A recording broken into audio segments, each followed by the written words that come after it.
நெடுங்காலத்திற்கு முன்பு நடந்த கதை. மாபெரும் கோசல நாட்டை ரகுவம்ச மன்னர் தசரதர் ஆட்சி புரிந்தார். மகா வல்லமை பொருந்திய அவர் தனது 3 ராணியருடன் தலைநகரமான அயோத்தியில் வாழ்ந்து வந்தார். வாழ்க்கையில் சகல சுகங்களும் இருந்தன, குழந்தை பேரை தவிர. இறைவன் அவருக்கு மக்கள் செல்வத்தை மட்டும் தரவில்லை. அரச குரு வசிஷ்டர் மன்னரிடம் புத்திர காமிஷ்டி யாகத்தை நடத்தும்படி கூறினார். அந்த யாகத்தின் பலனாக மன்னர் தசரதருக்கு 4 பிள்ளைகள் பிறந்தனர். கோசலைக்கு ராமனும், கைகேயிக்கு பரதனும், சுமித்திரைக்கு லட்சுமணனும், சத்ருக்கனனும் பிறந்தனர். காலம் செல்லச் செல்ல ராமனின் வீரமும் கம்பீரமும் புகழும் எங்கும் பரவியது. மாமுனிவர் விஸ்வாமித்திரர் கூட தான் செய்து வரும் யாகத்தை தாடகை என்னும் அரக்கியின் தொல்லையிலிருந்து மீட்பதற்காக தசரத மன்னரிடம் ராமனை உதவிக்கு அனுப்பும்படி வேண்டினார். ஓம் சாந்தி, ஓம் சாந்தி, ஓம் சாந்தி சாந்தி.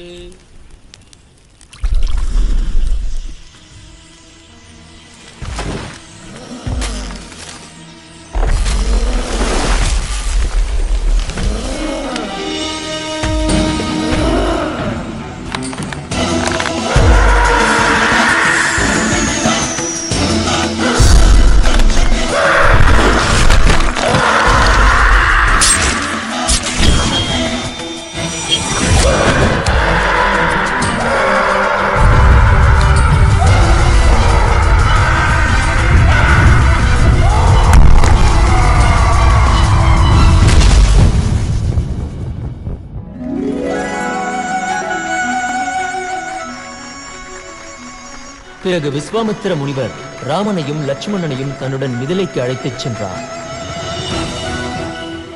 அங்கு மன்னர் ஜனகன் தன் அன்பு மகள் சீதையின் சுயம்பர நிகழ்ச்சிக்கு ஏற்பாடு செய்திருந்தார். சுயம்பரத்தின் லட்சியம் சிவபெருமான் அளித்த விராட தனுசில் நாணேற்ற வேண்டும். வீரம் நிறைந்த பலர் முயன்றும் ஒருவராலும் வில்லை அசைக்கக்கூட முடியவில்லை.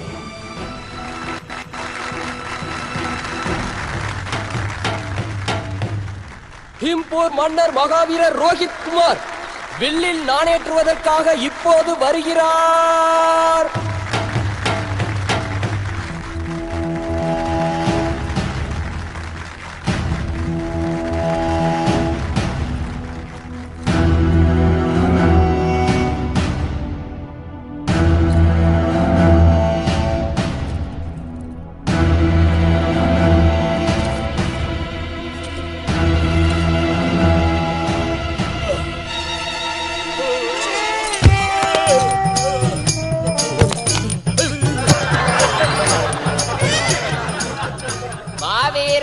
ரோஹித் குமார் தோற்றுவிட்டார். என் புதல்வி சீதை குழந்தை பருவத்திலேயே இந்த வில்லை விளையாட்டுத்தனமாக தூக்கி எடுப்பாள். அப்படிப்பட்ட வில்லில் நான் ஏற்றுவதற்கு ஒரு சத்திரிய வீரனால் கூட முடியவில்லையா? இந்த வில்லில் நான் ஏற்றிட வல்லமை படைத்தவர் யாருமே இல்லையா?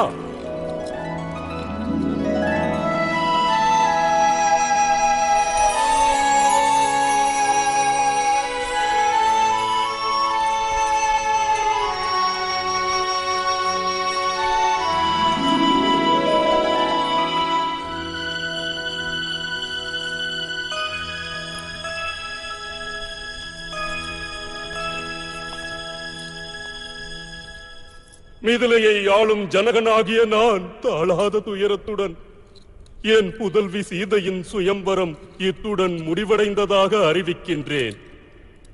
ஏனென்றால் என் சீதையை மணக்கும் தகுதி பெற்றவர் இந்த வையகத்தில் யாருமே இல்லை. பொறுங்கள்,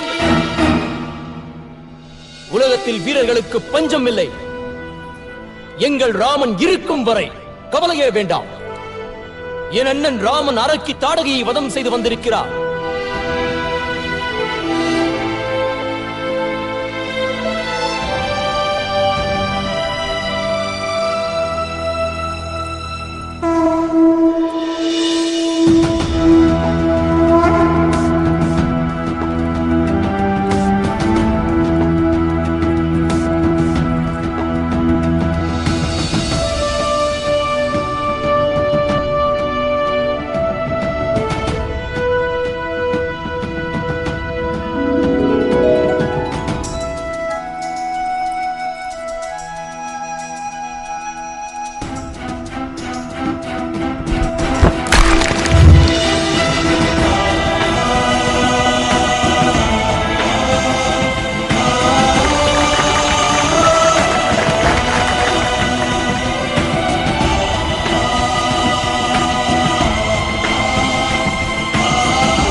மகிழ்ச்சியான செய்தி.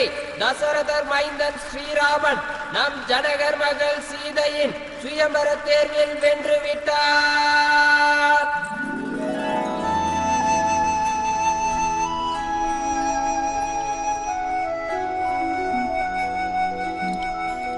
ராமன் சீதை திருக்கல்யாணம். அயோத்தி நகரமே சகல பாக்கியங்களையும் பெற்றதாகி மகிழ்ச்சியில் திளைத்தது. லட்சுமணன், பரதன், சத்ருக்கனன் இவர்கள் மூவருக்கும் கூட சீதையின் சகோதரிகள் ஊர்மிளை, மாண்டவி, சுதகீர்த்தி இவர்களுடன் திருமணம் செய்து வைக்கப்பட்டது. அயோத்தியில் இதுவரை பார்த்திராத அளவிற்கு கொண்டாட்டங்கள் களை கட்டின. நகரமே குதூகலத்தில் ஆழ்ந்தது. அனைவரும் மகிழ்ச்சி வெள்ளத்தில் மூழ்கியிருந்தனர். மக்கள் ராமனை தங்கள் தேசத்தின் மன்னராகவே நினைத்தார்கள். மன்னர் தசரதரும் முதுமையின் பிடியில் இருந்தார்.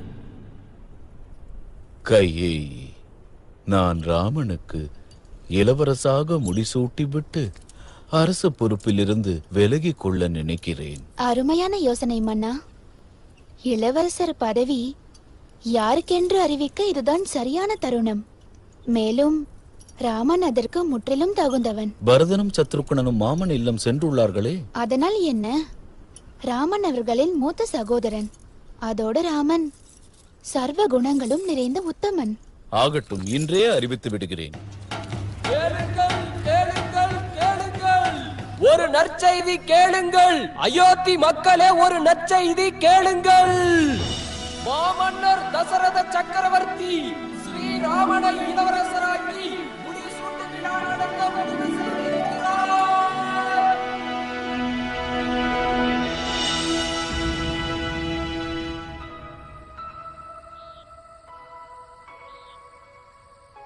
அயோத்தியின் வருங்கால மகாராணி அவர்களே, உங்களுக்கு என் வாழ்த்துக்கள்.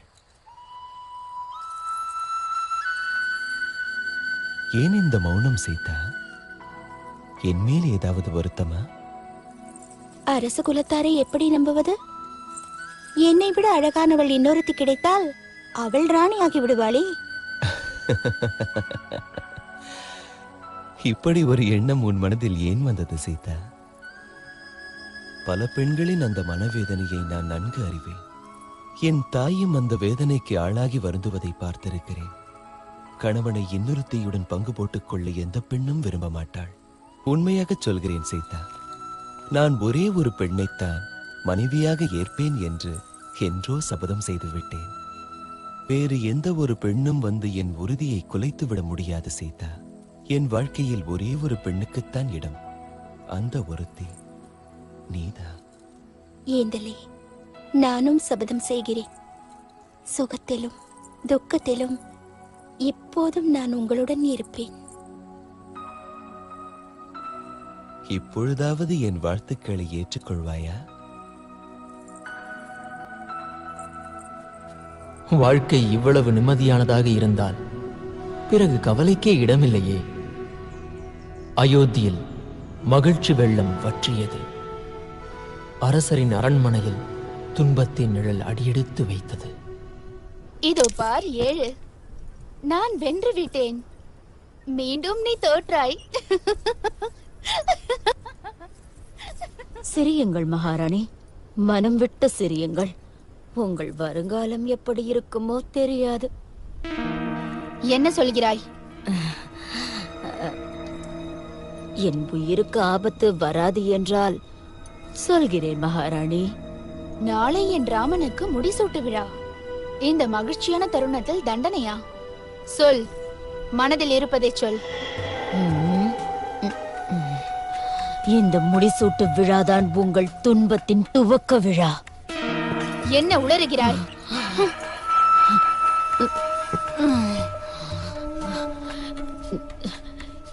எனக்கு எப்போதும் உங்கள் நன்மை மட்டும்தான் முக்கியம்.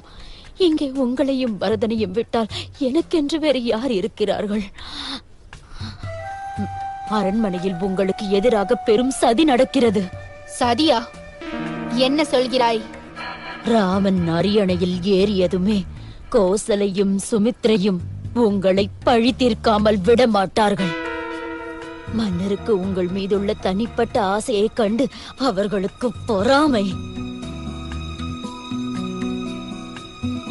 இல்லை இல்லை, என் ராமன் அப்படி நடக்க விட மாட்டான்.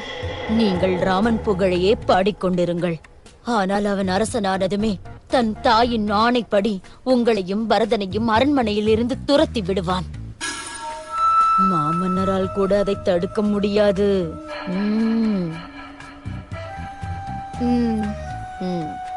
சம்பாசூரனுடன் போர் நடந்தது நினைவிருக்கிறதா? நீங்கள் மாமன்னரின் உயிரை காப்பாற்றிய போது அவர் உங்களிடம் 2 வரங்களை கேட்கும்படி கூறினாரே, அப்போது நீங்கள் எதுவும் கேட்கவில்லை. அதை கேட்கும் தருணம் இப்போது வந்திருக்கிறது. சரி, சொல், என்ன செய்ய வேண்டும்?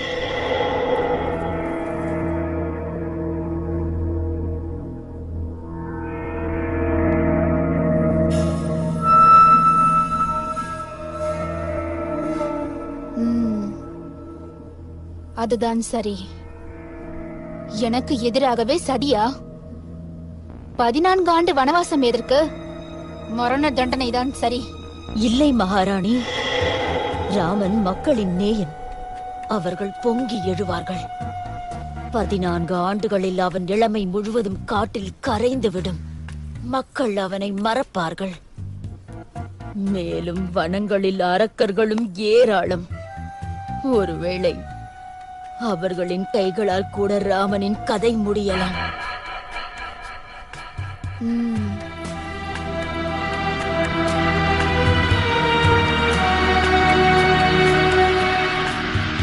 ராணி கைகேயி கோபத்தின் உச்சத்திற்கே சென்று விடுகிறார். தசரத மன்னரிடம் ராமனை 14 ஆண்டு வனவாசத்திற்கு அனுப்பவும் பரதனுக்கு முடிசூட்டவும் பலவிதமாக வற்புறுத்தி இணங்க வைக்கிறாள்.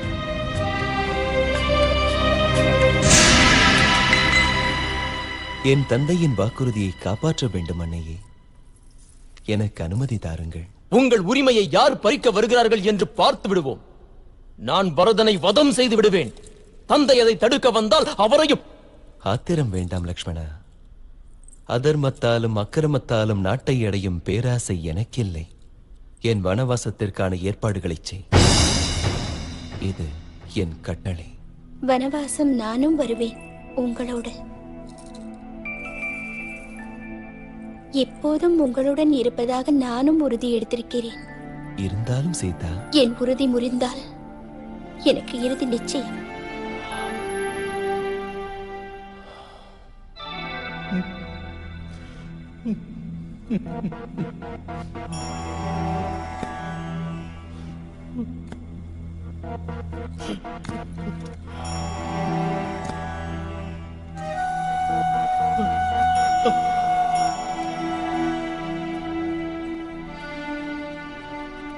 என் கண்மணியே, என் அவல நிலையை பார்த்தாயா மகனே?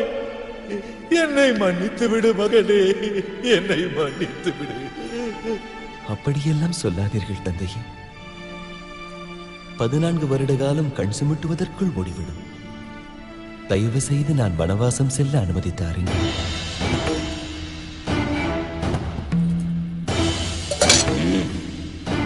இல்லை இல்லை, நீ வீரத்தில் சிறந்தவன். உன் வீரத்தால் இந்த கோசல நாட்டை கைப்பற்றி ஆள வேண்டும் மகனே. இஷ்வாகு வம்சத்தில் இதுவரை அப்படி ஒரு சம்பவம் நடந்ததில்லை தந்தையே.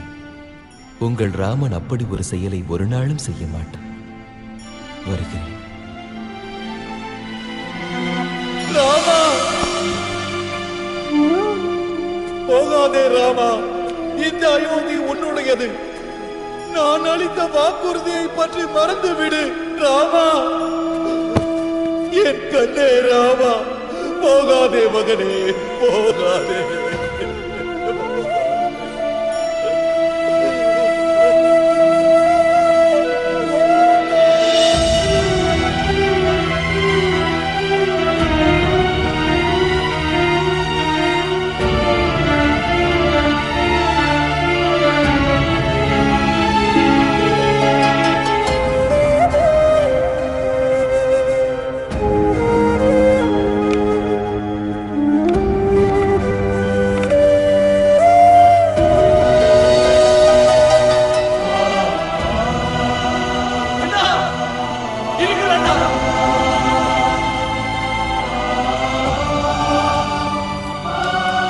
நானும் உங்களோடு வருவேன். செல்லும் வழியெல்லாம் உங்களுக்கு யார் சேவை செய்வார்கள் அண்ணா?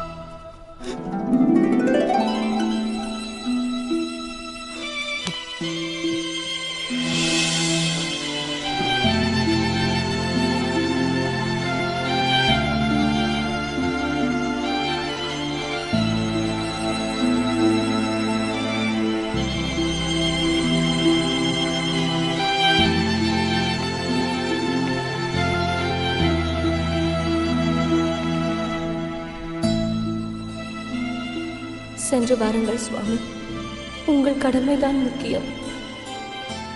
நான் உங்களுக்காக காத்திருப்பேன்.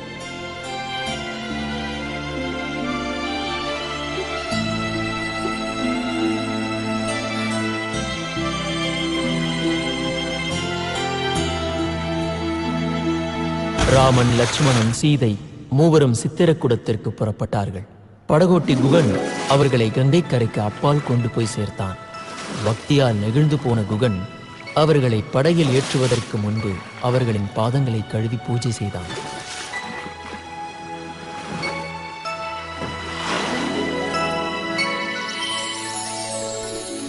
மூவரும் சித்திரக்கூடத்தின் ரம்மியமான சூழலில் அயோத்தியின் வேதனையான நினைவுகளை சற்றே மறந்தார்கள். ஆனால் அயோத்தியை சூழ்ந்திருக்கும் துன்பத்தின் நிழல் இன்னும் விலகவில்லை. தசரத மன்னர் புதல்வனை பிரிந்த சோகம் தாழாமல் மரணமடைந்தார்.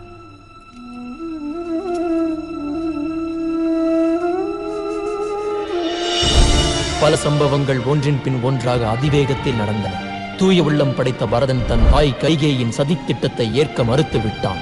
அண்ணன் ராமனை அயோத்திக்கு திரும்ப வரும்படி வற்புறுத்துவதற்காக அவன் சித்திரக்கூடத்திற்கு வந்து சேர்ந்தான். கடமை தவறாத ராமன் தன் முடிவை மாற்றிக்கொள்ள மறுத்துவிட்டான். பரதனும் தானும் சளைத்தவன் அல்ல என்று காட்டினான். அவன் ராமனின் பாதுகைகளை தன்னுடன் எடுத்து வந்து அயோத்தியின் அரியணை அண்ணன் ராமனின் சரணங்களில்தான் என்று நிரூபித்தான்.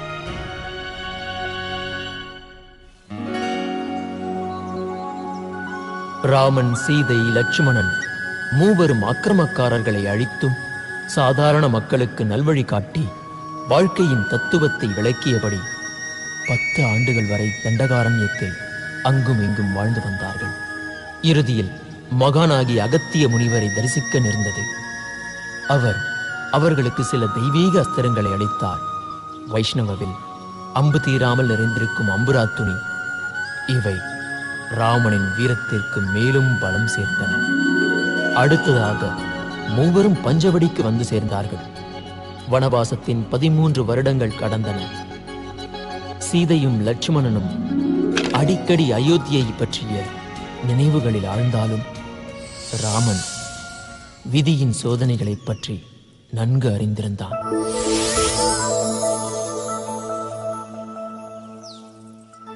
யார் நீ ஆனழகனே? இந்த அடர்ந்த வனத்திற்கு எதற்காக வந்திருக்கிறாய்? நான் தசரத மன்னரின் புதல்வன் ராமன் பெண்ணே. நீ யார்? நானா? நான் தான் இந்த வனத்தின் ராணி, சூர்பனகை.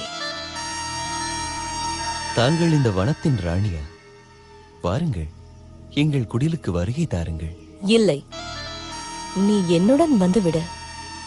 உலகத்தின் அத்தனை சுகங்களும் உனக்காக காத்திருக்கின்றன.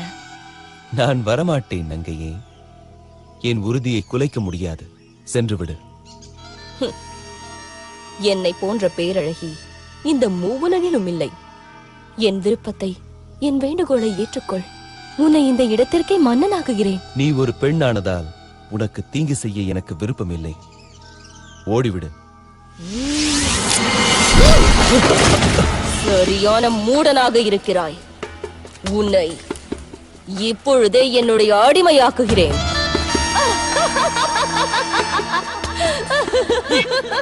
போதும், நிறுத்து. ஆஹா, இருவருமே அழகாக இருக்கிறார்கள். என்ன ஆயிற்று? ஓஹோ, புரிகிறது. இவளுக்காகத்தான் நீ என் கோரிக்கையை மறுத்தாயா ராமா? முதலில் இவளை கொன்றுவிட்டால் போகிறது. லட்சுமணா, நாங்கள் பெண்களையும் குழந்தைகளையும் தாக்குவதில்லை. அதனால் ஓடு இங்கிருந்து. இனிமேல் அழகை காட்டி எங்களை உன் வலையில் வீழ்த்த முடியாது.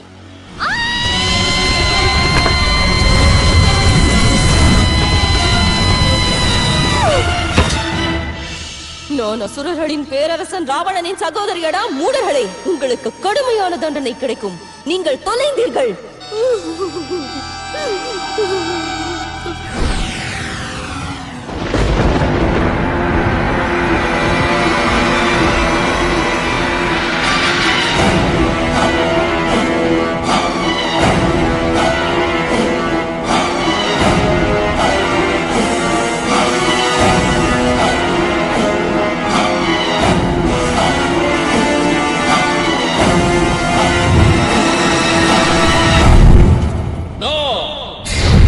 அகிலத்தை வென்றவர்கள் நாம், உலகத்தை ஆள்பவர்கள் நாம், அசுரர்கள்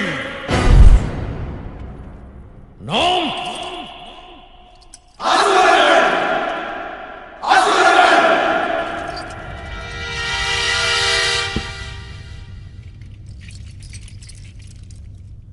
மகாசேனாதிபதி பிரகஸ்தரே, தேவர்கள் நம்மை எதிர்க்கிறார்கள் வேந்தே. அவர்கள் அசுரகுல பிரதிநிதியை கொன்று விட்டார்கள். தேவர் குலத்தையே அழித்து விடுங்கள். ராவணனுக்கு எதிராக உயர்த்தும் தலையை எட்டி எறியுங்கள். தேவர் குலத்து பெண்களோ குழந்தைகளோ ஒவ்வொருவரையும் கண்ட துண்டமாக்குங்கள்.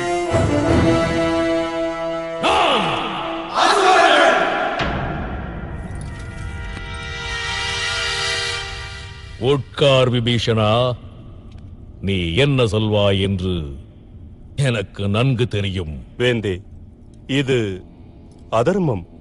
எனக்கே பாடம் புகட்டுகிறாய் அமூர்க்கனே. சொன்னதை கேள், பேசாமல் உட்கார்.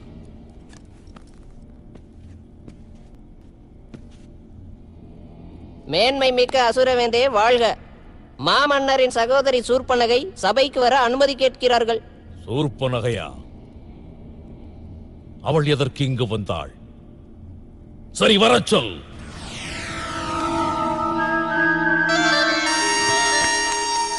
வீணாக நடிக்காதே சூர்பனகை. என்ன நடந்தது? என்ன வேண்டும்?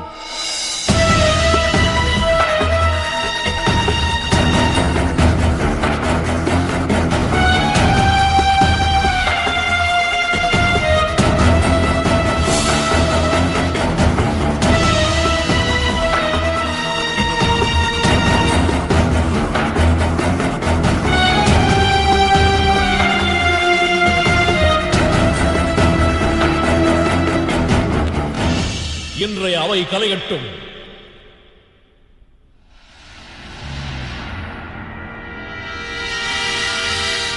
இன்னும் என்ன யோசனை? உன் சகோதரிக்கு அவமானம். செல், அந்த மானிடர்களை அழைத்து. சூர்பனகை அறிவற்றவள். ஒருவேளை இது தேவர்களின் சூது. பெண், மானுட பெண் சீதையா? போதும். உனக்கு எப்போதும் பெண்களை பற்றிய சிந்தனை. ஆபத்தை நீயே வரவழைக்கப் போகிறாய். இது தேவர்களின் சூழ்ச்சி என்று எனக்கும் தோன்றுகிறது. எனக்கும் தான், எனக்கும் தான், எனக்கும் தான், எனக்கும் தான். இது தேவர்களின் தந்திரம் என்றால் நானும் மாய தந்திரத்தால் பதிலடி தருவேன்.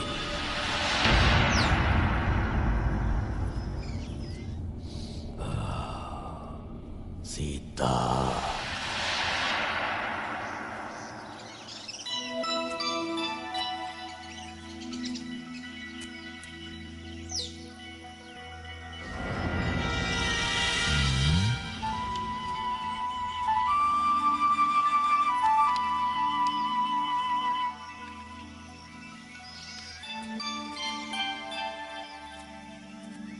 என்ன அழகான மான் பார்த்தீர்களா?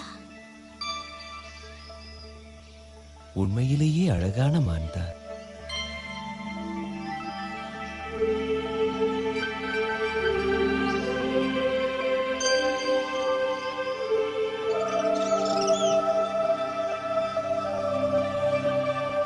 சீதா,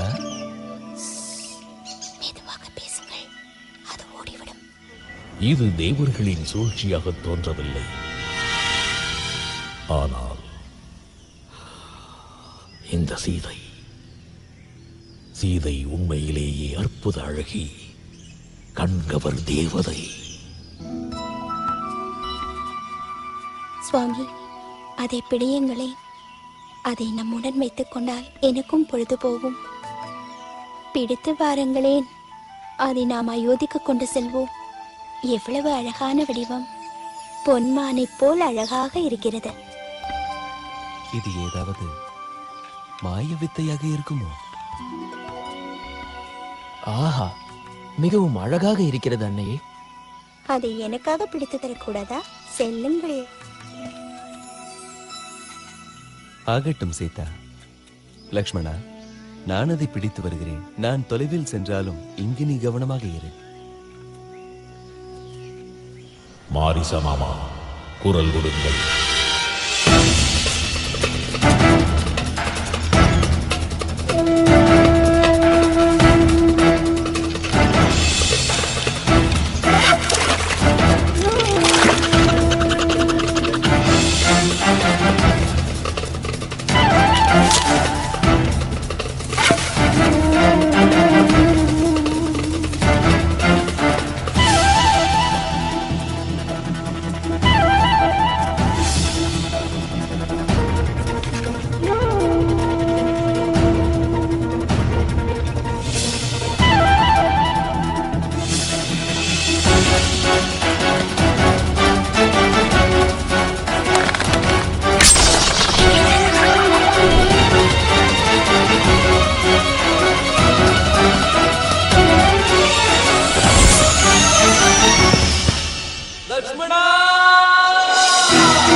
இருக்கிறதே, அவருக்கு ஏதோ துன்பம் நேர்ந்தது போல் தோன்றுகிறது.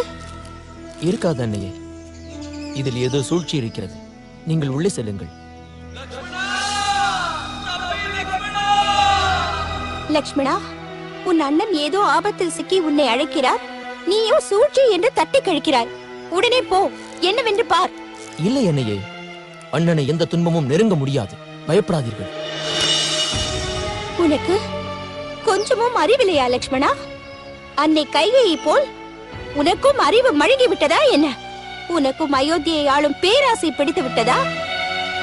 நீயே தனியாக சென்று விடு அயோத்திக்கு. அப்படி சொல்லாதீர்கள் அன்னையே.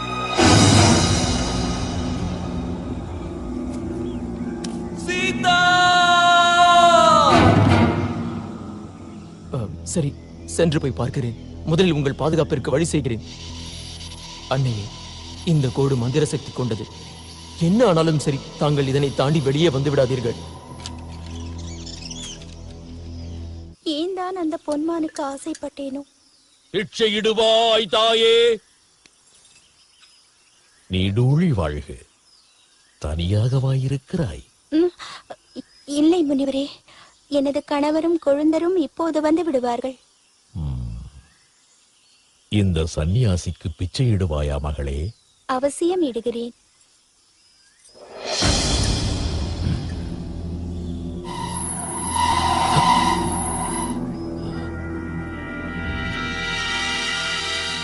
தயவு செய்து முன்னே வாருங்கள், இதை ஏற்றுக்கொள்ளுங்கள். நான் முற்றும் துறந்த முனிவன். யாருடைய இல்லமாக இருந்தாலும் அதன் நிழல் என்மேல் படக்கூடாது. நீ இங்கு வந்து பிச்சையிடு. என்னை மன்னித்து விடுங்கள் முனிவரே, என்னால் அங்கு வர இயலாது. நான் இந்த கோட்டை தாண்டி வர முடியாது. இது அவமானம், பெருத்த அவமானம். நான் உன் அன்னதானத்தை நம்பி வரவில்லை. கொடுத்தால் இங்கு வந்து கொடு, இல்லையெனில் செல்கிறேன். ஆனால் ஒன்றை புரிந்து கொள், வாசல் தேடி வந்த முனிவனுக்கு அன்னதானம் அளிக்க மறுத்தால் அந்த இறைவன் கூட உன்னை மன்னிக்க மாட்டான். ஈஸ்வரா, இடுகிறேன் சாபம். சற்று பொறுங்கள் முனிவரே.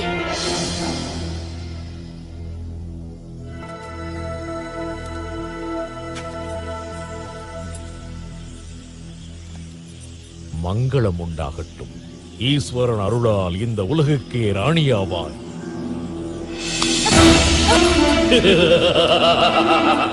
என்ன இதெல்லாம்? ஏமாற்றுக்காரனே! இவ்வளவு அழகா? உன் அழகு கண்களை மயக்குகிறது. கையவனே, என் கையை விட்டுவிடு, இல்லையேல் உன் உயிரை இழப்பாய். கோபத்திலும் உன் அழகு இன்னும் ஜொலிக்கிறது பெண்ணே சீதா. யார் நீ? என் பெயரை எப்படி அறிவாய்? நான் ராவணன், இலங்கை வேந்தன் ராவணன், 10 தலை ராவணன். சூர்ப்பனகையின் மூக்கை அறுத்து அனுப்பினீர்களே, அந்த சூர்ப்பனகையின் அண்ணன் நான். அதற்கு பழி தீர்க்கத்தான் வந்திருக்கிறேன்.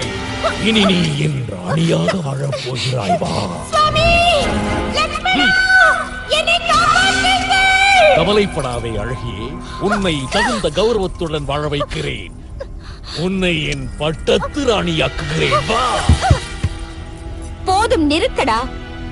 நீ என்னை அபகரித்ததுடன் உன் மரணத்திற்கும் அழைப்பு விடுத்து விட்டாய். உனக்கு இனி அழிவு நிச்சயம். உளராமல் வா.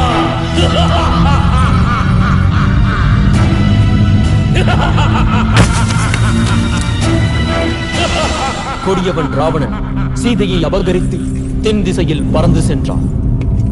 ஆகாய மார்க்கத்திலும் கூட அவனை எதிர்க்க ஒரு மாபெரும் சக்தி முன் நின்றது. அவர்தான் கருட ராஜா ஜடாயு.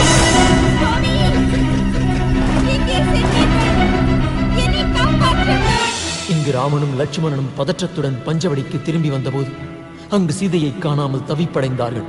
இருவரும் சீதையை தேடியபடி அங்கும் இங்கும் அலைந்தார்கள். ஆனால் சீதை கிடைக்கவா போகிறாள்?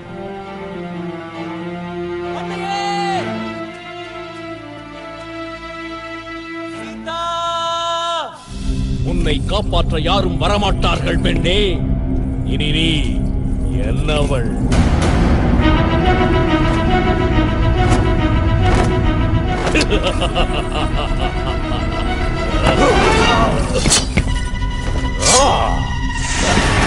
இல்லடா நயவஞ்சகா, ஒரு அபலை பெண்ணை அபகரித்து செல்வதுதான் உன் வீரமா? என்னோடு போருக்கு வா. யாரடா நீ மூர்க்கனே? ராவணன் பாதையில் குறுக்கிடுகிறாய். மரணத்தை அடைய அவ்வளவு அவசரமா? நான் தான் கருட ராஜா ஜடாயு. அன்னையை விட்டுவிடு.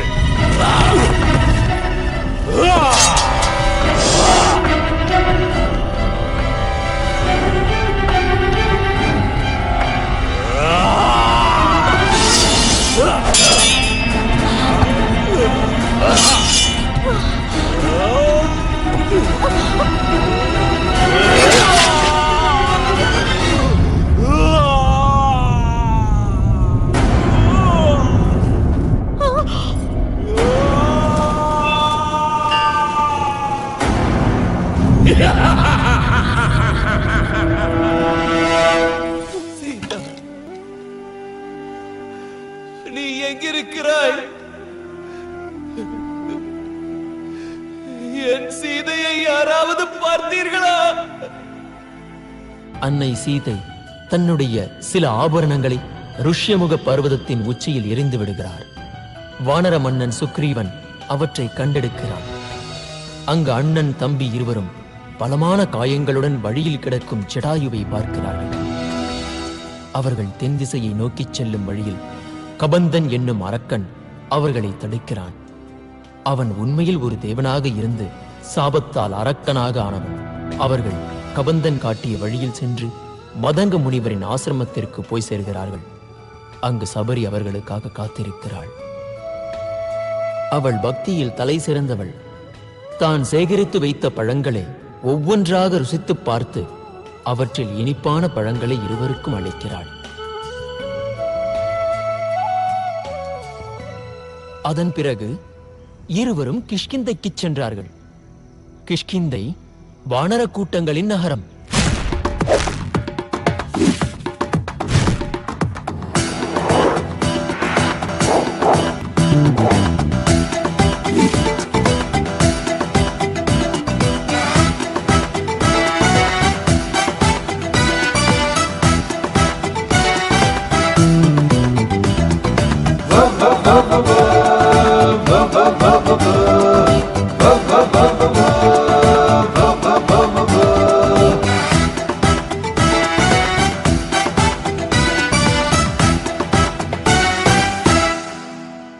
நாம் தானே சுத்தி சுத்தி சுத்தி ஆடுவோம் எட்டி எட்டி எட்டி காட்டுக்கே ராஜா தான் நாம் இங்கு பொறுப்பு நம் கரும்பு குறும்பு கரும்பு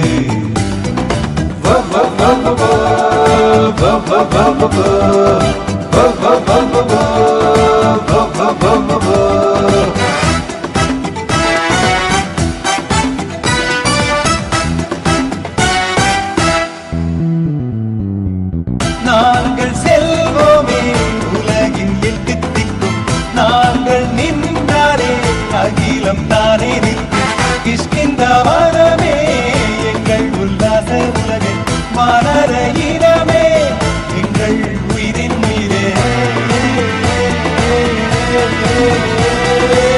மலர நண்பம் மரகிற்று வண்ணச்சோலை மலர நண்பம் இங்காற்று சங்கம வேளை வாழ்வோமே இன்பமயமாய் ரசிப்போமே வாழ்வை இனிதாய் பாடிடுவோம் ஆனந்த கீதம் கூப்பிடுவோம் இது நம் வேதம்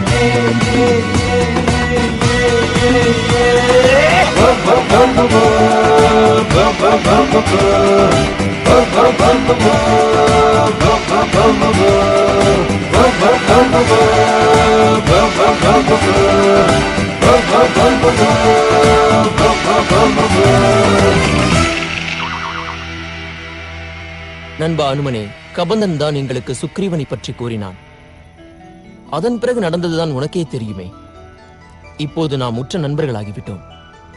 ஆனால் வாலிக்கு பயந்து ஒளிந்திருக்கும் சுக்ரீவனால் எங்களுக்கு எப்படி உதவி செய்ய முடியும்? நண்பா, வாலியிடமிருந்து விடுதலை கிடைத்தால் மன்னர் சுக்ரீவன் எந்த உதவியும் செய்ய தயங்க மாட்டார். உங்கள் ராமனின் உதவி கிடைத்தால் சுக்ரீவன் நிச்சயமாக வாலியை தோற்கடிப்பார். வாலி செய்தது மிகப்பெரிய கொடுஞ்செயல். தம்பியிடம் நடந்து கொள்ளும் முறையா இது? அது சரி, நீ ஏன் சுக்ரீவனுடன் இருக்கிறாய்? சுக்ரீவனுக்கு மக்களின் நலன் மீது அக்கறை. ஆனால் வாலியோ கொடுங்கோலன். சுக்ரீவனின் ஆட்சியில்தான் எங்கள் வானர குலம் செழிக்கும். நாளைய தினம் மிகவும் முக்கியமான நாள். நாளை சுக்ரீவன் வாலியை போருக்கு வரும்படி சவால் விடுப்பார். சரி வா, அண்ணன் நமக்காக காத்துக் கொண்டிருப்பார்.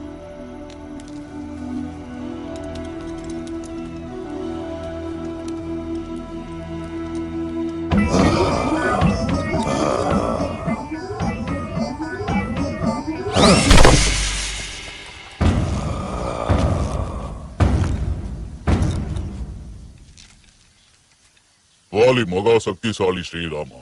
அவனுக்கு கோபம் வந்தால் மாபெரும் மலைகளை கூட சுக்குநூறாக்கி விடுவார். மாபெரும் மரங்களை வேரோடு சாய்ப்பார். அவனை எப்படி சமாளிப்பீர்கள்? நீங்கள் என் அண்ணனின் வீரத்தை பற்றி சந்தேகப்படுகிறீர்களா என்ன? இல்லை இல்லை, பொதுவாகத்தான் கேட்டேன்.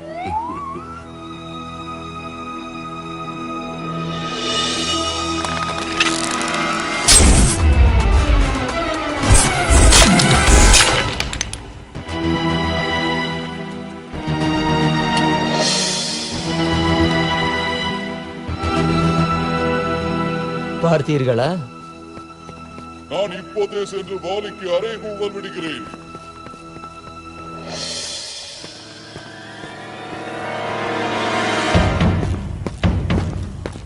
வாலி, வாடா வாலி, உனக்கு துணிச்சல் இருந்தால் என் முன்னே வாடா.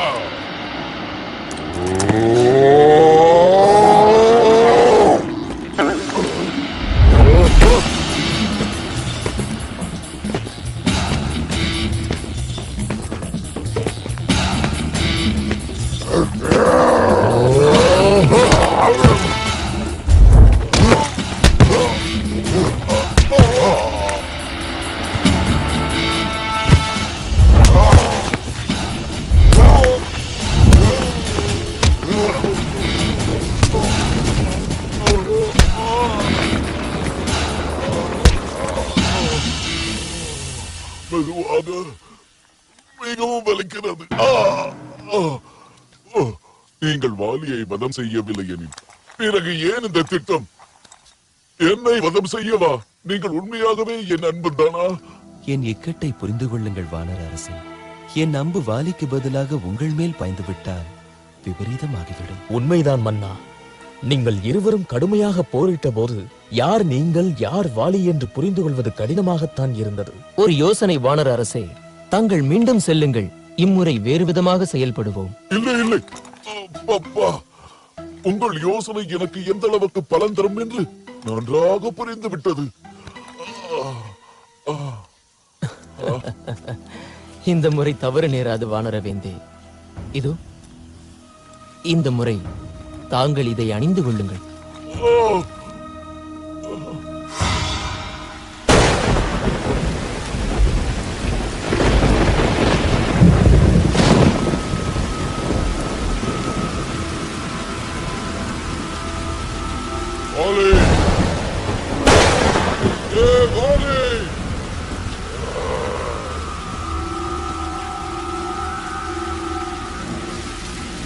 என்னிடம் ஒரு வீரத்தை காட்டு பார்க்கலாம்.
அங்கதன்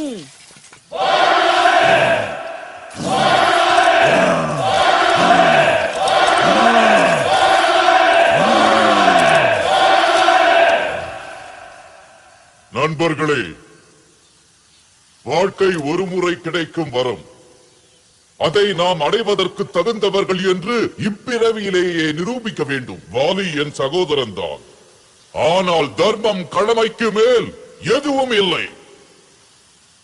இனி நான் தான் வானர மன்னன் சுக்ரீவன். இந்த வானர குலம் என்னுடன் ஒத்துழைக்குமா?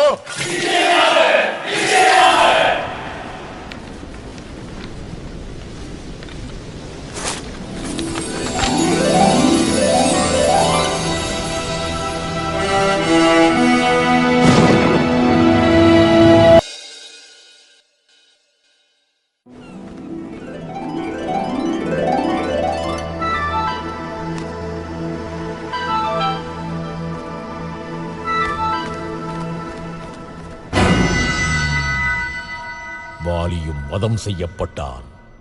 இன்னொரு முக்கியமான செய்தி மாமன்னா. ஒரு மாபெரும் வானரப்படையே சில நாட்களாக கிஷ்கிந்தையில் கூடியுள்ளது. அதனால் என்ன ஆகிவிடும்? சுக்ரீவன் மன்னனாகி இருக்கிறான். அதனால் படைகளை திரட்டி இருப்பான். தளபதி சிவசேனரே, தங்கள் படைப்பிரிவுடன் கிழக்கே செல்லுங்கள். நீங்கள் மேற்கு நோக்கி செல்லுங்கள். கேசரி, நீங்கள் வடதிசையில் செல்லுங்கள். உங்களுக்கு 1 மாத காலம் அவகாசம் அளிக்கிறேன். அந்த 1 மாத காலத்திற்குள் நீங்கள் திரும்ப வேண்டும். நீங்கள் சென்ற திசையில் அன்னை சீதை இருக்கிறாரா இல்லையா என்று உறுதி செய்து வர வேண்டும். அனுமன், அங்கதன், ஜாம்பவான், நல்லி, நீங்கள் என் படைகளின் தளபதிகள். அன்னை சீதை தென் திசையில் இருக்கலாம் என்று தோன்றுகிறது. எனவே அங்கதன் தலைமையில் உங்கள் படைகளுடன் தென் திசையில் தேடுங்கள். நினைவிருக்கட்டும், 1 மாத அவகாசம். தங்களுக்கு வாக்குறுதி அளிக்கிறோம் அண்ணா.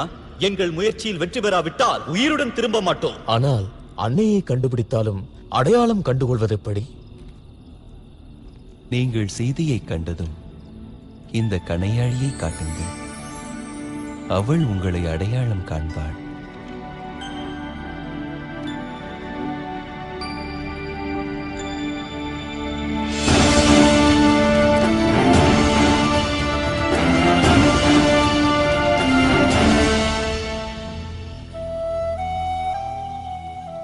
சாப்பிடு மகளே. உணவை நீ மறுப்பதால் என்ன பலன்?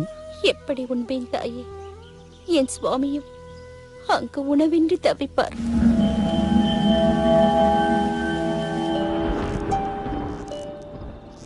அண்ணா, 3 மாதங்கள் கடந்து விட்டன. தென் திசைக்கு சென்ற படைகள் இன்னும் திரும்பவில்லை. நான் இன்னும் நம்பிக்கை இழந்து விடவில்லை. காலதாமதமாகிறதென்றால் அவர்களுக்கு ஏதோ சாதகமாக நடக்கின்றது.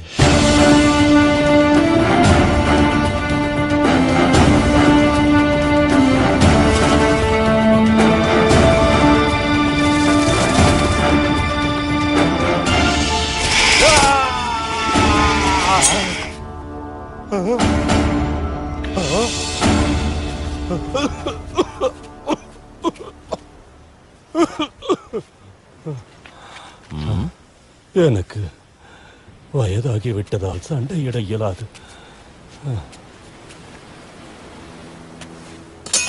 நில்லுங்கள் சம்பாதியே. நீங்களும் கருட இனமெனில் நிச்சயம் உங்களுக்கு ஜடாயுவை தெரிந்திருக்கும். ஜடாயுவா? அவன் என்னுடைய தம்பிதான். உனக்கு அவனை எப்படி தெரியும்?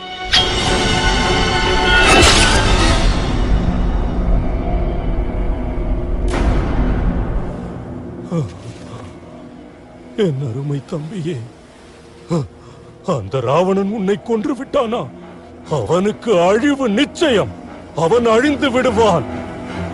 கேளுங்கள் நண்பர்களே, நான் அவனை பார்த்தேன். ராவணன் ஒரு பெண்ணை அபகரித்து இலங்கையின் பக்கம் கொண்டு சென்றதை பார்த்தேன். அன்னை சீதை இலங்கையில் தான் இருக்க வேண்டும். இலங்கையா? ஆம், இலங்கை. அதுதான் அவனுடைய தலைநகரம். அந்த தீவு இதோ இந்த கடலின் நடுவில் தான் இருக்கிறது. ஆனால் அங்கே எப்படி போய் சேர்வது சம்பாதி அவர்களே? இங்கிருந்து மகேந்திர பர்வதத்தின் ஓரமாக சென்றால் இலங்கை 100 யோஜனை தூரம் தான் இருக்கும். அங்கு கடல் சற்று உயர்ந்திருக்கும். ஏனென்றால் மைனாக பர்வத தொடர் அதன் அடியில் இருக்கிறது. இங்கிருந்து நீங்கள் இலங்கை சென்று விடலாம். உங்களுக்கு மனமார்ந்த நன்றி. நாங்கள் சென்று வருகிறோம். இங்கிருந்து இலங்கைக்கு 100 யோஜனை தொலைவுதான் என்று சொன்னார். நான் 60 யோஜனை தொலைவு வரை எளிதாக தாவி குதிப்பேன். நான் கிழவன் தான். ஆனாலும் 80 யோஜனை தொலைவு வரை தாண்ட முடியும். என்னால் 100 யோஜனை தொலைவு தாண்டிச் செல்ல முடியும். ஆனால் திரும்பி வருவதுதான் சந்தேகமாக இருக்கிறது. அப்போது என்ன செய்வது?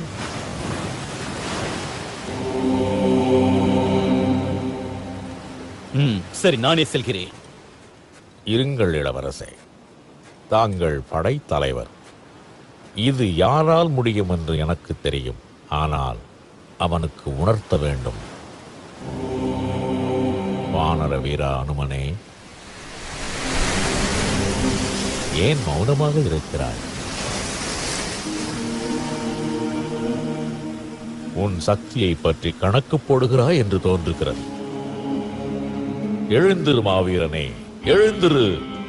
உன் வீரத்தை பற்றி இந்த உலகுக்கு புரிய வைத்து விடு. நண்பா, ஸ்ரீராமனுடைய முழு நம்பிக்கையை காப்பாற்றுவது உன் கைகளில் தான் இருக்கிறது.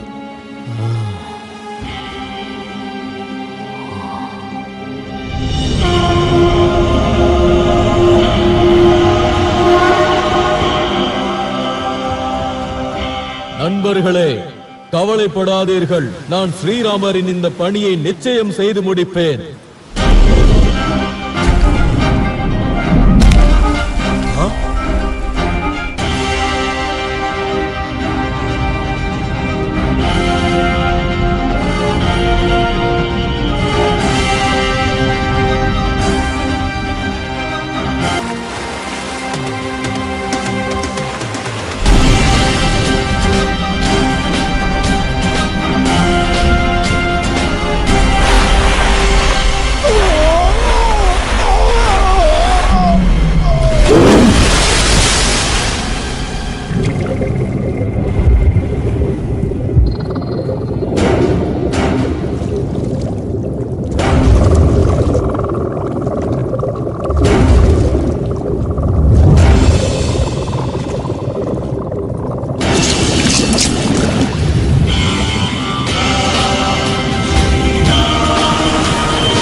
இதுதான் ராவணனின் பொன்னால் செய்த இலங்கை நகரமா? ஆஹா, எனக்கு இன்று நல்ல நாள்தான்.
அனுமனின் இந்த திறமையை பற்றி இதுவரை நமக்கு தெரியவே இல்லையே. நான் இவனை பிள்ளை பருவத்தில் இருந்து பார்த்து வருகிறேன். மிகவும் துடிதுடிப்பானவன். சூரியனை பழமென்று நினைத்து தின்பதற்காக சென்று விட்டான். இவனுடைய வீரியம் தாங்க முடியாமல் போனதால் தான் இவனுக்கு சாபம் கிடைத்தது. இவன் பலத்தை பற்றி யாராவது எடுத்து கூறும் வரை இவன் தன் வலிமையை பற்றி உணராமலே இருப்பான். அதனால் தான் இன்று நான் இவனை தூண்டிவிட்டேன்.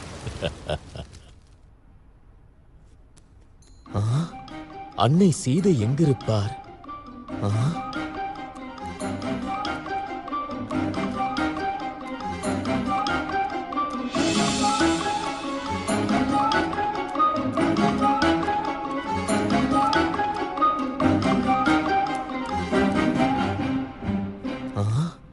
அன்னை சீதை எங்கிருப்பார்? எங்கே தேடுவது? என் இதயம் கவர்ந்தவளே, என் கோரிக்கையை ஏன் ஏற்றுக்கொள்ள மறுக்கிறாய்? அந்த மானுடன் ராமனுக்காக உன் வாழ்க்கையை ஏன் பாழடைத்துக் கொள்கிறாய்?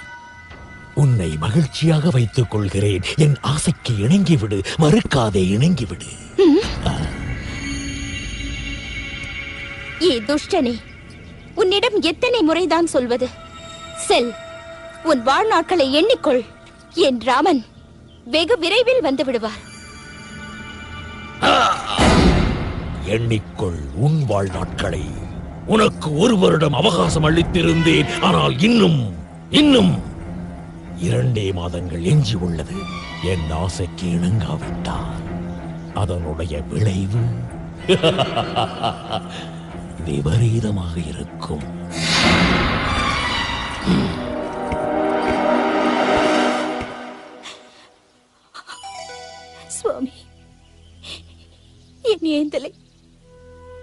எங்கே இருக்கிறீர்கள்?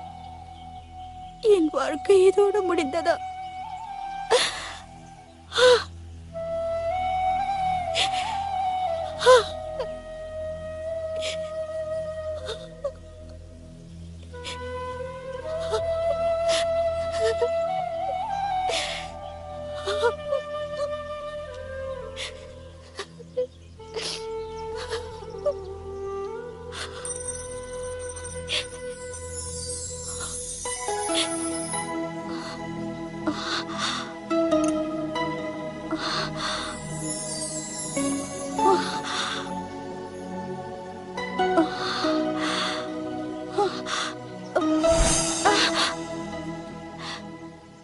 வணங்குகிறேன் அன்னையே. இது இது என் உயிர் கணவரின் கணையாடி ஆயிற்றே. ஆம் தாயே, அண்ணல் ஸ்ரீராமர் தான் என்னிடம் அளித்தார். நான் அவருடைய சேவகன். என் பெயர் அனுமன். என் சுவாமி எப்படி இருக்கிறார்? அவர் தம்பி லக்ஷ்மணர் எப்படி இருக்கிறார்? என் பிரிவால் அவர் எப்படி துடித்திருப்பார்? அவருக்கு உணவளித்து யார் சேவை செய்வார்கள்? அன்னையே, உங்களை கண்ட செய்தியைச் சொன்னதும் அவர் நிச்சயம் பூரித்து விடுவார். அனுமனே, என் சுவாமியை பற்றிய செய்தியுடன் இன்று இங்கு வந்து என் உள்ளம் குளிரச் செய்து விட்டாய். என் சுவாமிக்கும் லக்ஷ்மணனுக்கும் அடுத்து இனி நீதான் எனக்கு மிகவும் அன்பானவன். என் ஏந்தலிடம் சொல், விரைவாக வரவேண்டும் என்று. ராவணன் இன்னும் 2 மாதங்களில் என்னை அழைத்து விடுவான். இப்போதே வாருங்கள் அன்னையே, தங்களை என் முதுகில் சுமந்து கொண்டு இங்கிருந்து கொண்டு செல்கிறேன்.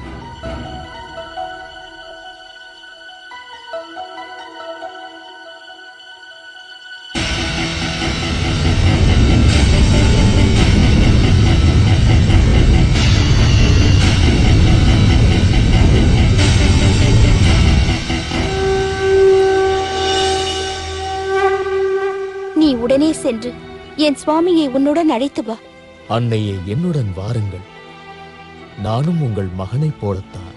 இல்லை மகனே, என் கணவரே வந்து என்னை விடுவித்தால் தான் என் பெண்மைக்கு கௌரவம். ஆனால் கொடியவன் ராவணனுக்கும் பாடம் புகட்ட வேண்டும்.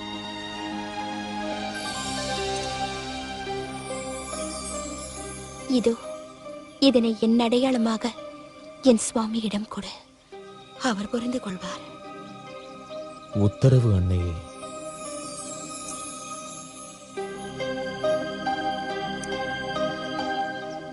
தாயே, நேற்று முதல் நான் எதுவுமே உண்ணவில்லை. தாங்கள் அனுமதி அளித்தால் சிறிது பழங்களை புசிக்கலாமா? சாப்பிடு மகனே.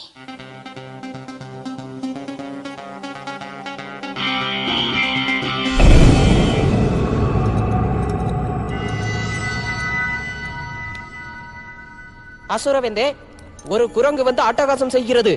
அசோகவனத்தை அழித்து வருகிறது. ஓ, அந்த மதிகட்ட குரங்கை உயிருடன் பிடித்து வா. யாரடா நீ? எதற்காக இலங்கைக்கு வந்தாய்?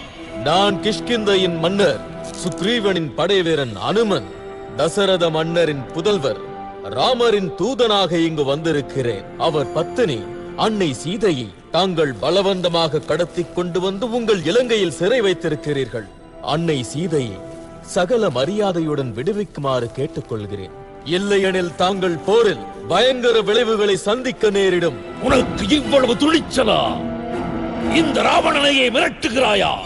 இலங்கை வேந்தன் ராவணனிடமா சவால் விடுகிறாய்? வீரர்களே, இந்த வானரத்தை வதம் செய்யுங்கள். மன்னா, தூதனை வதம் செய்வது முறைகேடாகும். இவன் செய்த தவறுக்கு தாங்கள் வேறு ஏதாவது தண்டனை கொடுங்கள். ஆனால் உயிரை பறிப்பது நம் குலத்திற்கே இழுக்காகும். ஒரு குரங்குக்கு வாழ்தான் மிகவும் பிரியமானது அல்லவா? இந்த அறிவுகட்ட குரங்கின் வாலில் தீயை கொளுத்தி நகரை சுற்றி வரச் செய்யுங்கள். வேடிக்கையாக இருக்கும்.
என்ன ஆயிற்று நண்பா?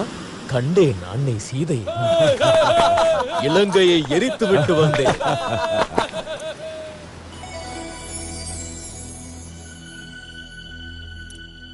சூழாமணி, லக்ஷ்மணா, என் சீதையின் சூழாமணி, என் சீதை எப்படி இருக்கிறாள்? அன்னை சீதை நலம்தான். ஆனால் இரவு பகலாக உங்கள் வருகைக்காக காத்திருக்கிறார். மன்னா, சிறிதும் தாமதிக்க கூடாது. ஏனெனில் 2 மாதங்களுக்கு பிறகு ராவணன் அன்னை சீதையை கொன்று விடுவான்.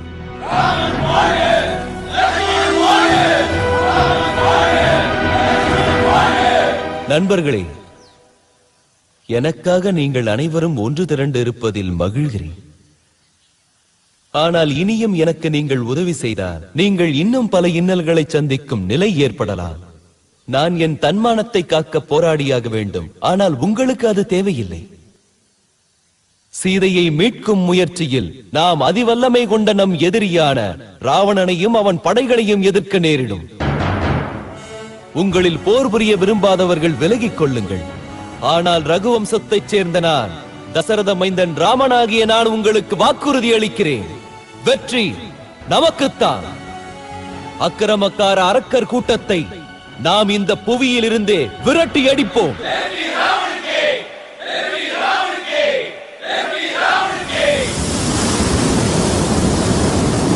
இனி எந்த சக்தியாலும் என் உறுதியை குலைக்க முடியாது.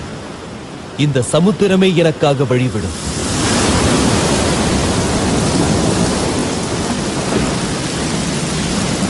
ஏ சமுத்திரமே, நீ அகண்டிருப்பதால் உனக்கு இவ்வளவு அகந்தையா?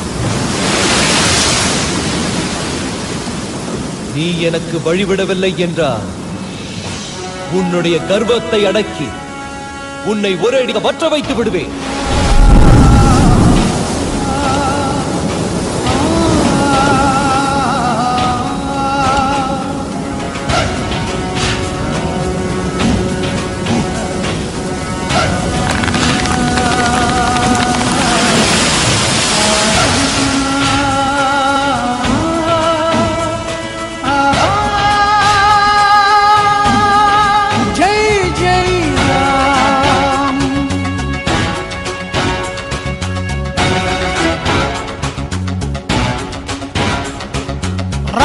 சேனை சென்றிடுமே,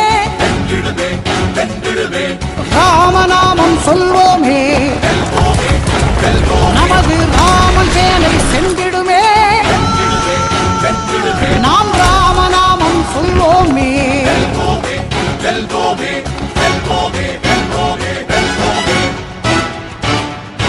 விபீஷணா, சொந்த அண்ணனையே உதறி தள்ளிவிட்டு எதிரியின் பக்கம் சேர்ந்து கொண்டாயா துரோகி?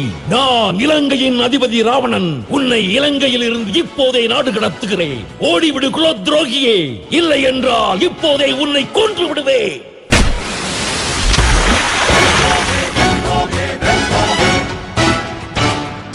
ராமா ராமா என்றே சொல்வோம், வெற்றிகள் வந்தே தீரும். இப்படை தோற்கின் எப்படை வெல்லும், கடலும் தோற்றே ஓடும். ராமன் துணையுண்டு பயமில்லை, 8 திக்கிலும் ஜெயவேதா.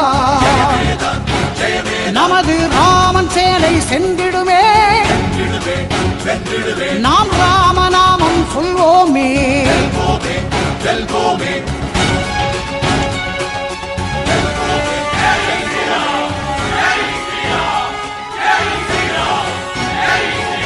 மிருகஸ்தரே, தளபதிகளின் அவசர கூட்டத்துக்கு ஏற்பாடு செய்யுங்கள். இப்போதே நம் படைகள் எங்கெங்கிருந்தாலும் உடனே வரச் சொல்லுங்கள். அசுர குலத்துக்கே மாபெரும் சவால். இறைவா, என் சுவாமிக்கு பக்கபலமாக இரு.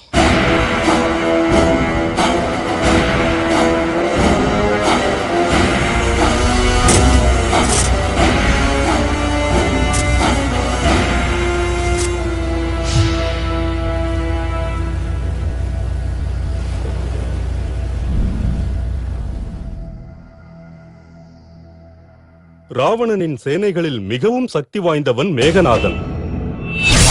கும்பகர்ணன் இப்போது உறக்கத்தில் இருக்கிறான். ஆனால் அவனும் மாவீரன். அவனது இரண்டாவது மகன் பிரகஸ்தன்தான் தளபதி. மணிபத்ரனுடன் நடந்த போருக்கு பிறகு அவன் புகழ் பெற்று விட்டான். ராவணனிடம் ஒருவரை ஒருவர் மிஞ்சும் மாவீரர்கள் இருக்கிறார்கள் ராமா. அவனுக்கு தர்மத்தின் பக்கபலம் இல்லை விபீஷணா. அவனுடைய ஆணவமும் தீய எண்ணமும் அவனை அழித்துவிடும். நான் ராமனின் செய்தியை கூற வந்திருக்கிறேன். உங்களுக்கு ஒரு இறுதி வாய்ப்பு. அன்னை சீதையை திரும்ப அனுப்பிவிடுங்கள். உன் தந்தை என் நண்பன் அங்கதா. என்னுடன் வந்து சேர்ந்து விடு. உன்னை கிஷ்கிந்தையின் அரசனாக்குகிறேன். எனக்கு உங்களை விட என் வானர கூட்டம் தான் உயிர். அசுரகுல அரசே, நேரத்தை வீணாக்காதீர். அன்னை சீதையை திரும்ப அனுப்பிவிடுங்கள். நீ சென்று உன் ராமனிடம் சொல். அவன் இந்த ராவணனின் முன்பு சிறு பிள்ளைதான். காட்டில் திரியும் மிருகங்களை கூட்டம் சேர்த்துக் கொண்டு அவன் என்னுடனே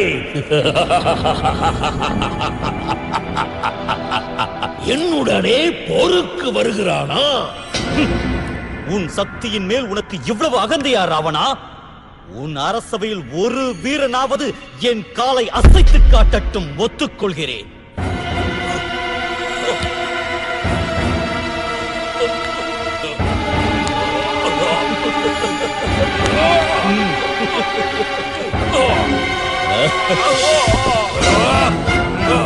நில்லுங்கள்.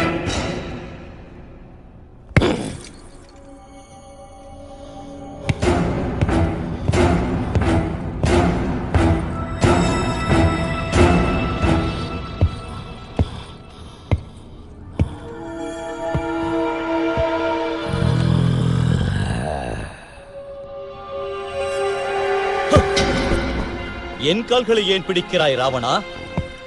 நீ சென்று ராமனின் பாதங்களில் சரணடை. அவர்தான் உனக்கு உயிர் பிச்சை அளிக்க வேண்டும். ஜெய் ஸ்ரீராம். ராமனுக்கே வெற்றி.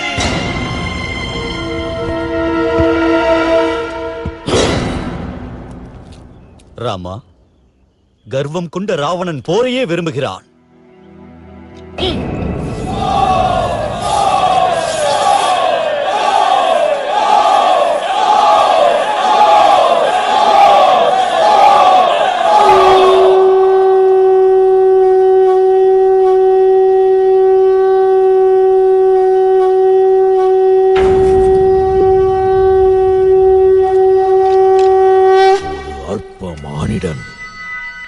காட்டு மிருகங்களை சேர்த்துக் கொண்டு இந்த ராவணனை போருக்கு அழைக்கிறார்.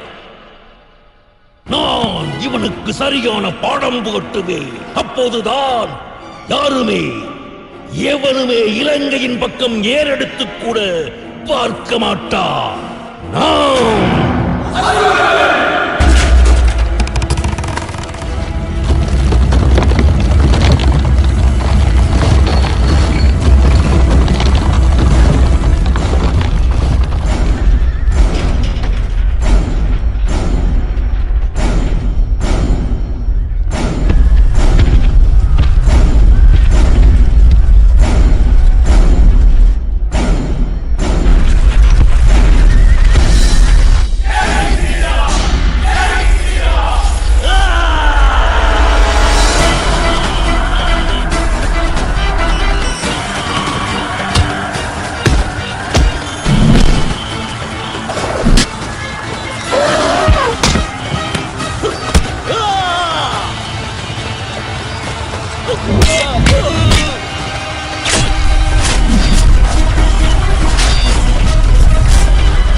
ராமா, இது பிரகஸ்தனின் சேனை. ராவணனின் சேனையின் 1/3 பங்கு. இவர்களை தோற்கடித்தால் ராவணனின் படைபலம் குறைந்துவிடும்.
சுவாமி, அந்த ராமன் மிக்க வலிமை வாய்ந்தவன்.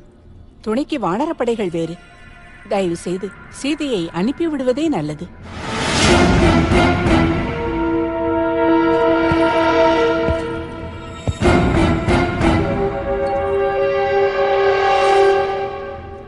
இந்த செல்வச் செழிப்பு, ஆடம்பர வாழ்க்கை, இதோ பொன்னால் வார்த்தெடுத்த இலங்கை, இவை அனைத்தும் என்னுடையது.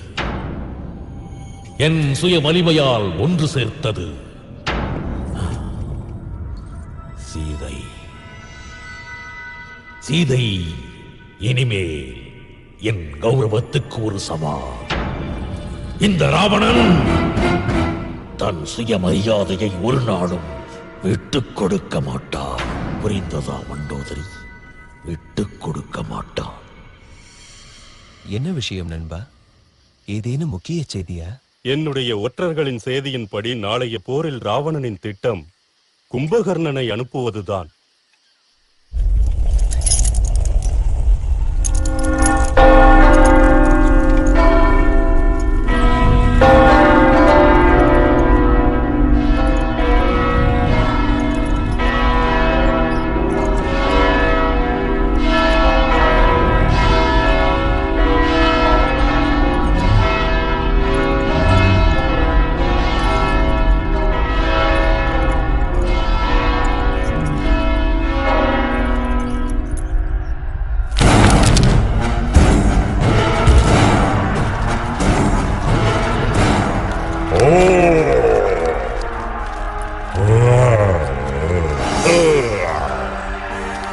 எனக்கு ராவனின் ரத்தம் வேண்டும். எங்கே அந்த ரத்தம்?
இல்லை இல்லை, இது கொடுமையிலும் கொடுமை. நான் இருக்கும் பொழுது நீ மரணத்தை நாடிச் செல்வதா லக்ஷ்மணா? அன்னை சுமித்திரைக்கு நான் என்ன பதில் சொல்வேன்? மிகவும் தீவிரமான மயக்கம். ஆனாலும் எனக்கு நம்பிக்கை இருக்கிறது. இமயமலையில் ஒரு மூலிகை செடி இருக்கிறது. அது மிருத சஞ்சீவினி. ஆனால் சூரிய உதயத்திற்கு முன்பு அது கிடைக்க வேண்டும். யார் கொண்டு வருவார்கள் வாயுபுத்திரா? நான் செல்கிறேன்.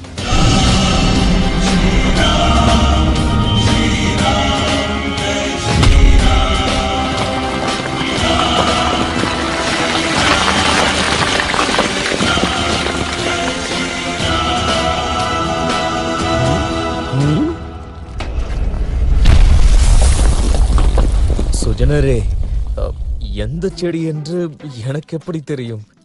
அதனால்தான். அனுமா, வாழ்க பல்லாண்டு, வாழ்க.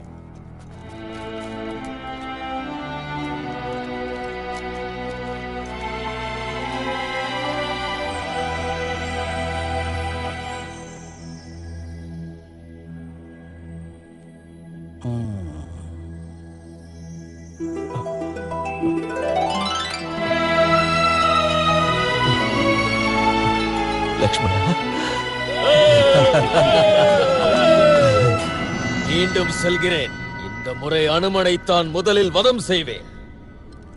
நில் மகனே, இந்த எதிரி ஒரு திறமைசாலி. நாம் ஏதாவது வேறு வகையான தந்திரத்தால் தாக்க வேண்டும்.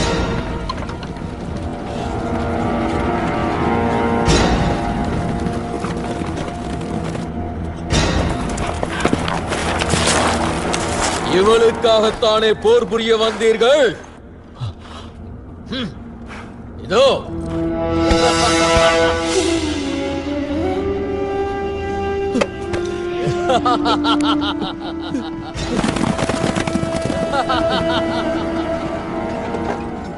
சீதா!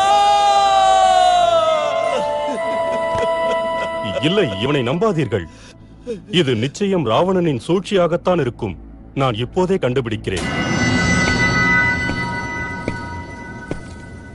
நான் உனக்கு 1 வருட கால அவகாசம் அளித்திருந்தேன். இன்னும் 4 நாட்கள் தான் எஞ்சி உள்ளன. அதை நினைவுபடுத்தத்தான் நான் வந்தேன்.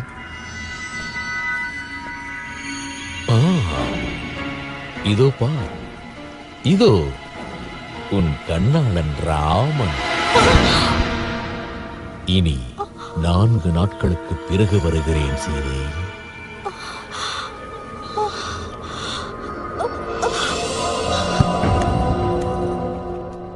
செய்தி மிகவும் தெளிவற்றதாக இருக்கிறது. எனது ஒற்றனால் பிரசடையை சந்திக்க முடியவில்லை. அப்படியென்றால் அன்னைக்கு ஒன்றும் நேர்ந்திருக்காது. ஆம், மேகநாதன் மீண்டும் மாய வித்தைக்கான நிகும்பலா யாகத்தை செய்ய போயிருக்கிறான். நிகும்பலாவா? அந்த யாகம் வெற்றி பெற்றால் அவனுக்கு ஒரு அற்புதமான ரதம் கிடைக்கும். அதில் ஏறி போர் புரிய வருபவனுக்கு வெற்றி நிச்சயம், அமரத்துவம் உண்டாகும். எனக்கு மேகநாதன் யாகம் செய்ய எங்கு சென்றிருப்பான் என்று தெரியும்.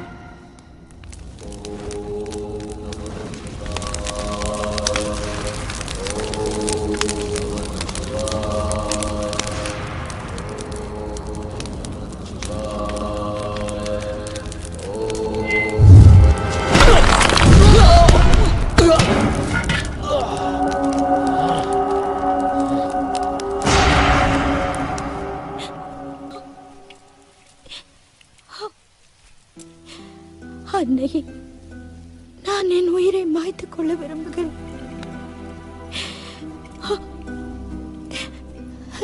மகளே, உன் கணவருக்கு தோல்வியே கிடையாது. அசுர மன்னர் நிச்சயமாக ஏதோ மாய வித்தை செய்திருக்கிறார். உண்மையை அறிந்து சொல்கிறேன். எனக்கு விபீஷணனின் ஒற்றன் ஒருவனை தெரியும்.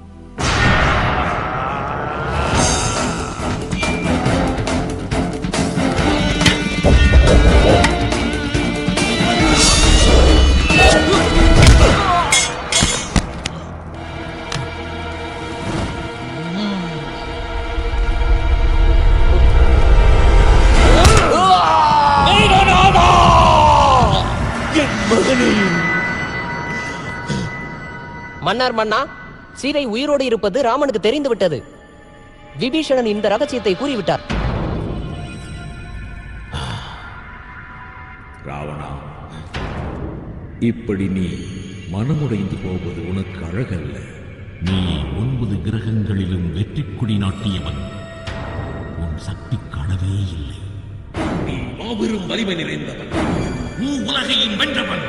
நீ ராவணன், நீ ராவணன், நீ ராவணன், மாவீரன் ராவணன். என்னால் விட்டுக் கொடுக்க முடியவே முடியாது. ராவணன், ராவணன், அசுரர்களின் வேந்தன் ராவணன்.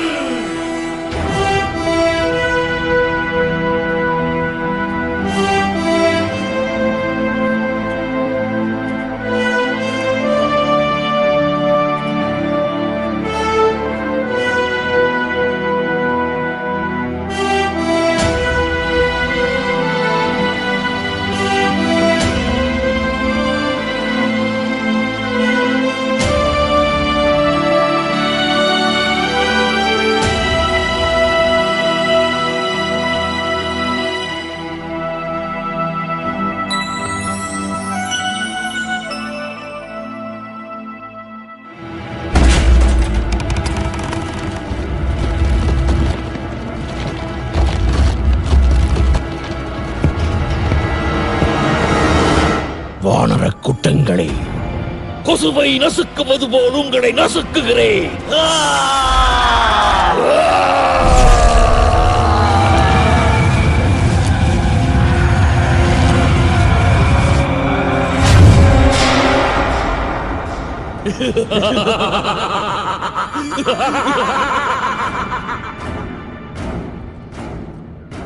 தேவராஜ சேவியமான பாவனாங்கிரி பங்கஜம் யால யஜ்ன சூத்ரம் இந்திர சேகரம் கிருபாகரம் தாராதாதி யோகி பிருந்த வந்தினம் திகம்பரம் காசி காசுராதிநாத கால பைரவம் பதே காலகால மம்மு ஜாக்ஷ மக்ஷ சூர மக்ஷரம்.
என்னை யாராலும் அழிக்க முடியாதடா. இவன் பிரம்மனிடம் வரம் பெற்றவன் ராமா. நான் மரணத்தை வென்றவன். இவன் தொப்புளில் அமிர்தம் இருக்கிறது ராமா. உனக்கு என் கைகளால் தான் மரணம் என்பது விதி.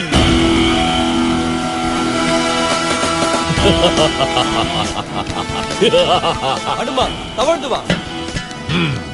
கோழைகள்,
பிரியப்பட்டான்.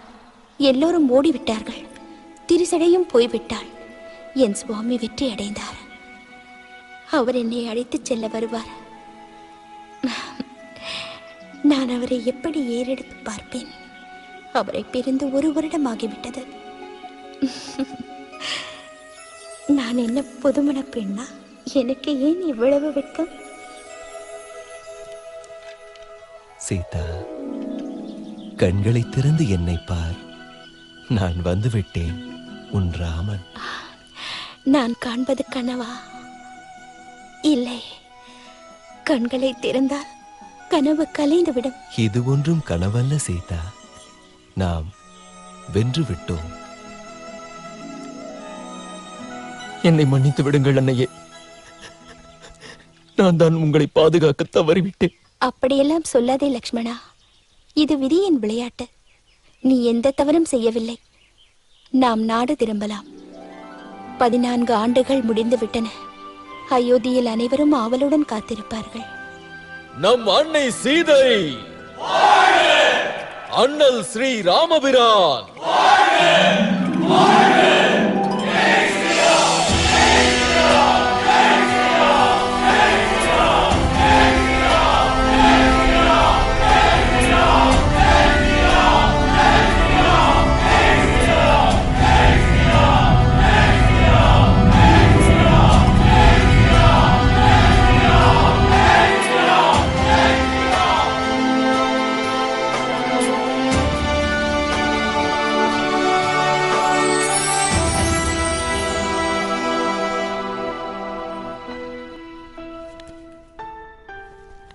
அக்கா.